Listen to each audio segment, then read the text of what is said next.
Ангел, 19-годишниот матурант, убиен пред 2 дена. Денеска околу пладне беше погребан на гробиштата во Ѓорче Петров во тажна и траурна атмосфера. Го испратија најблиските, соучениците, роднините и стотици граѓани кои заедно тажеа. Мирно беше и во населбата Ѓорче Петров, чиј жител Ангел Петковски денеска беше испратен. Сообраќајот се одвиваше нормално, повторно се санираа штети, овој пат од вчерашните нереди. Полицијата соопшти дека привела вкупно 42 граѓани. Сите се предадени на обвинителството, од чија истрага ќе зависи какви пријави ќе бидат поднесени против приведените.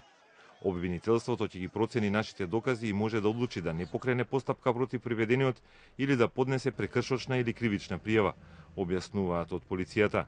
Инцидентите почнаа синоќа околу 19 часот и траја до пополноќ. Од МВР синоќа излегоа со пресконференција на која соопштија дека полициските припадници и покрај сите предизвици успеале да спречат инциденти од поголеми размери. Полицискиот портпарол Иво Котевски тврдеше дека синоќа имало пријавено неколку повредени полицајци, додека за повредени граѓани немале информација. Од МВР апелираат и натаму на воздржаност доколку има протести, а будно ја следат состојбата на социјалните мрежи. Протестите синоќа избија 2 часа, откако осумнечениот за убиството 19-годишниот жител на село Грчец беше однесен пред суд и му беше одреден притвор од 30 дена.